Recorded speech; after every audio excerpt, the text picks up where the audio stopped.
دوسری علامت یہ ہے یا دوسرا کام یہ ہے جس کے کرنے والے اللہ کے عذاب کو دعوت دے رہے ہیں، جس کے کرنے والے اللہ کی رحمت کو ٹھکرا رہے ہیں، جس کے کرنے والے جہنم کو اپنا مقدر بنا رہے ہیں، جس کے کرنے والے جنت کا انکار کر کے، جنت کی ناشکری کر کے، اللہ کی نعمتوں کی ناشکری کرتے ہوئے اللہ کے عذاب کو دعوت دے رہے ہیں۔ اللہ کے پاک پیغمبر نے ارشاد فرمایا جب لوگوں کے اندر سے زکات دینے کا ذوق ختم ہو جائے، لوگ زکات کے پیسے کو مجبوری سمجھ کر دے، لوگ زکات کے پیسے کو تاوان سمجھ کر دے، لوگ زکات کے پیسے کو مالی جرمانہ سمجھ کر ادا کرے، تو یہ بھی اللہ کے پاک پیغمبر نے ارشاد فرمایا قیامت کی نشانیوں میں سے ایک نشانی ہے۔ اس وقت انتظار کرو کہ اللہ آسمان سے پتھر برسائے گا، اس وقت انتظار کرو کہ زمین اپنا سینہ کھول کر انسانوں کو اپنے اندر نگل لے گی،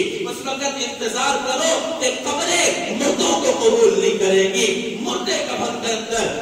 اندر جب رکھے جائیں گے قبر مردے کو نکال باہر پھینکے گی، اس وقت انتظار کرو کہ اللہ کا عذاب مختلف صورتوں میں تمہارے اوپر مسلط کر دیا۔ اب ذرا تجزیہ اس پر کریں، ہمارے معاشرے میں کتنے لوگ ایسے ہیں کہ جو بڑے ذوق سے زکات دیتے ہیں، شوق سے زکات دیتے ہیں کہ بھائی زکات دینے سے مال پاک ہو جاتا ہے، زکات دینے کا حکم میرے اللہ نے دیا ہے، زکات کا حکم میرے محبوب نے دیا ہے، لہذا میں خوشی سے زکات دیتا ہوں، ایک ایک چیز کا حساب کر کے زکات دی جانی چاہیے۔ لیکن ہم لوگ اکتا جاتے ہیں۔ میں نے ایک آدمی کو یہ کہتے ہوئے بھی سنا ہے، یقین مانیے وہ یہ کہہ رہا تھا کہ بھائی ہر سال سونے پر زکات دو، اس کا مطلب تو یہ ہے کہ 10 سالوں کے اندر زکات کی مد میں